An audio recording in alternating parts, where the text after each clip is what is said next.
Welcome back to the channel, guys. There's only one place to start this video, and that's the World Cup final. Like, what a final that was. I just can't think of a better game of football I've watched at a World Cup. Like, it's probably the best World Cup as a whole I've ever seen. You know, my first true memory of a World Cup is World Cup 98. And then I've obviously seen all the ones since. That one today and for this month and last month, whatever. Do you know what I mean? Whatever. The 22 World Cup has just been incredible. And that game there was just the best way to finish it off. End to end. Finally see Messi lift the trophy that he's been craving for his whole career. And amazing game, guys. Amazing game. Tying into that, the Liverpool-linked Enzo Fernandez has been awarded the Young Player of the Tournament award.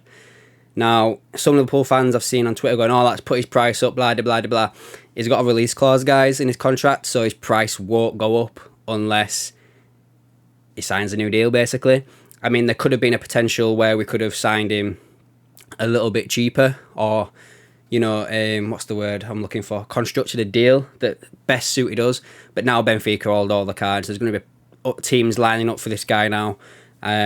So let's wait and see what happens there. Like, the last that I saw is that the player is up for the move to Liverpool, but it wouldn't happen in January. It'd be more of a summer move.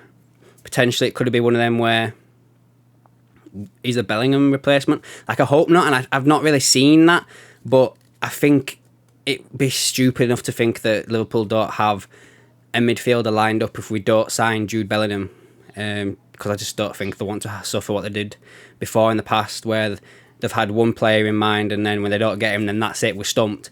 Liverpool need to make some serious midfield recruitment this summer coming up, and we need to have backups if we don't get our main guys.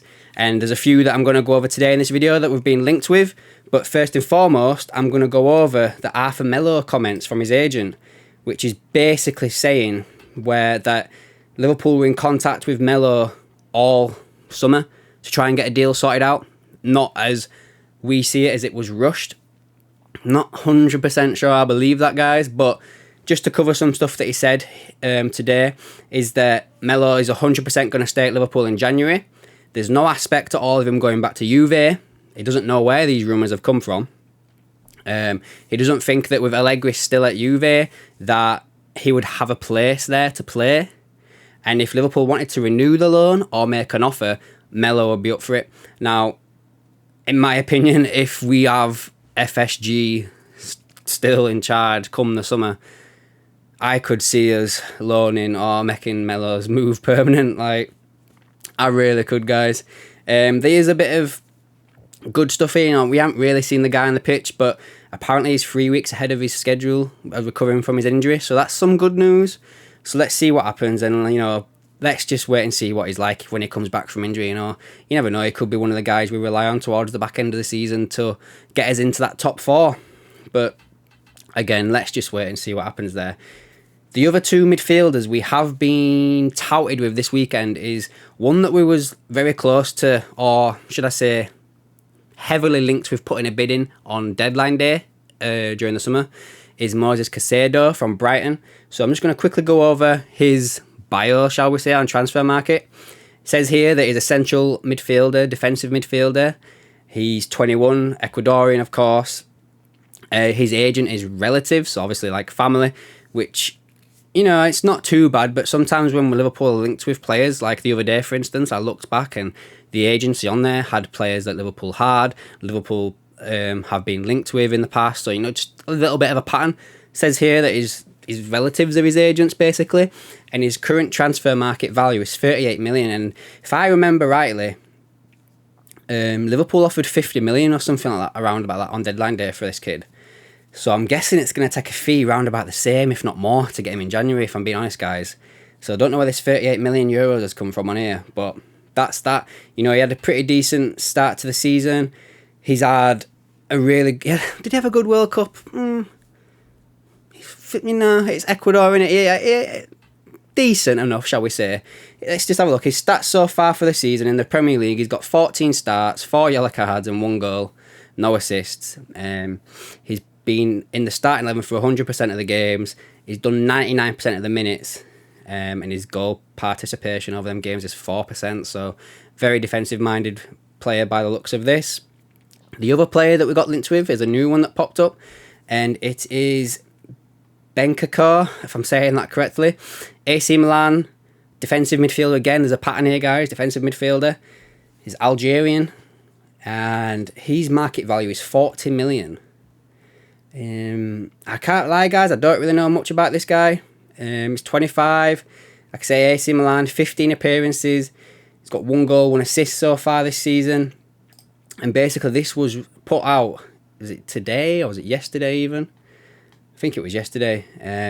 That one of the Italian journalists, Matteo Marotta, I think that's how you say his name. I'm butchering again. I'm so bad with names, guys. I'm so sorry. It's saying here that Liverpool will meet with his personal team in less than 2 weeks to discuss the Jurgen Klopp project and why are they keen for the Algerian midfielder to join the club. He's also put in the bottom that Liverpool are looking to sign 2 or 3 midfielders in the near future as well, which is, it's not really rocket science, guys. We know that midfield is the place that we need to get some numbers in. And again, it's defensive midfielder. Like, is this the position that we're going to be looking to get sorted out with in January? You know, we were linked with Amrabat, we're now linked with this guy, we've got Caicedo. Is it the thing that Liverpool are really looking to try and sign this January is competition for Fabinho because of his lack of decent form, shall we say? Something to keep an eye on, guys. I think that's probably going to be something that we go for, is some sort of 25, 26-year-old midfielder in January.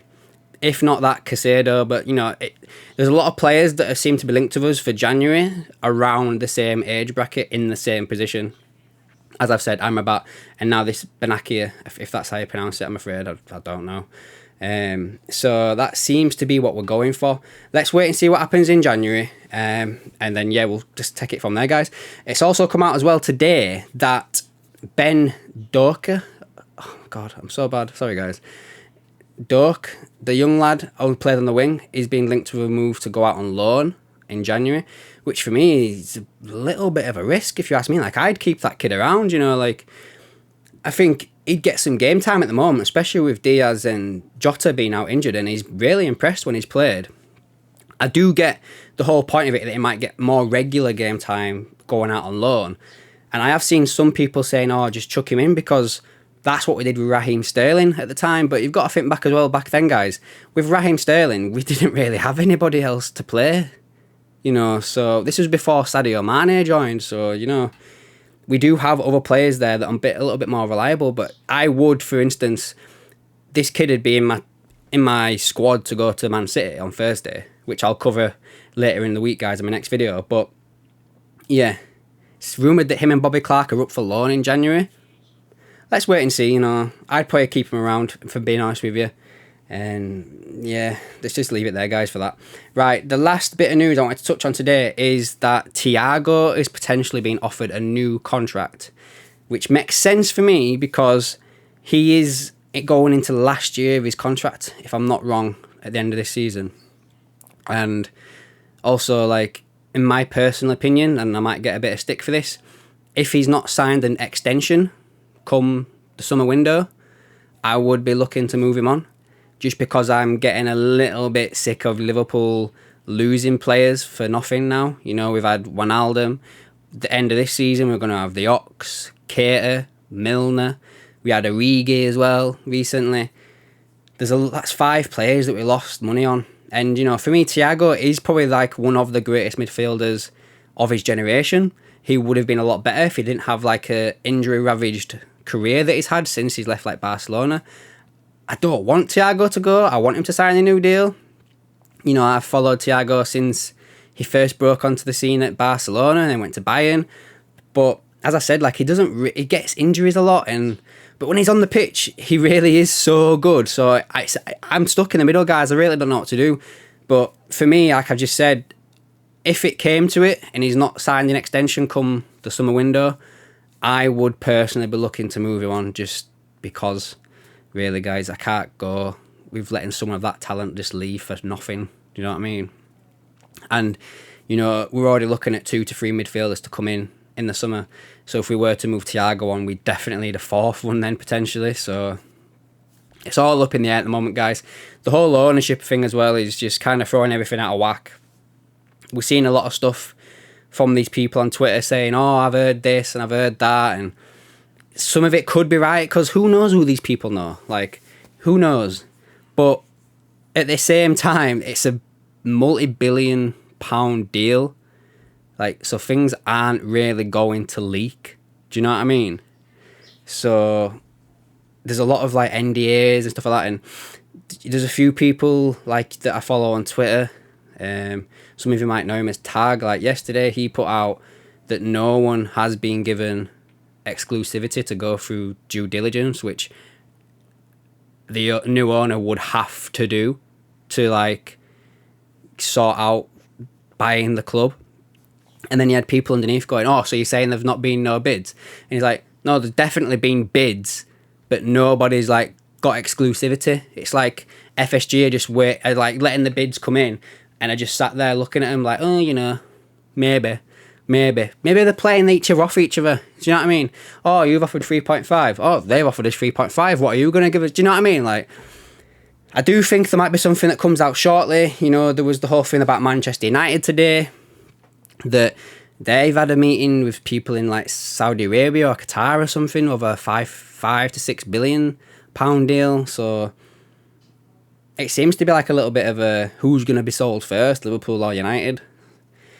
You know, for me, like, I'd hope Liverpool would be sold first, and it kind of makes sense for me that Liverpool would be sold first, because when you're comparing them both, Liverpool have less investment that is needed, but at the same time, at FSG, like, dragging the feet to see how much Man United go for, and then they can be like, all right, well, Man United's gone for 6, we want 4.5, or if Man United go for 5, they want, right, we want 3.5. Do you know what I mean? So they can like compare where they are, you know, between Chelsea and United.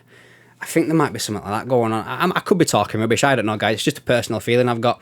But yeah, anyway, guys, I'll leave the video there. Let me know down below what you thought about this World Cup and all the players that we've been linked with. Like, is Ben Kakor someone that you want to go for? Casado someone you want to go for? What would you do with Thiago? Let me know down below, guys. If you're new here as well, subscribe to the channel to keep up with everything that I've got going on. And I'll catch you in the next one.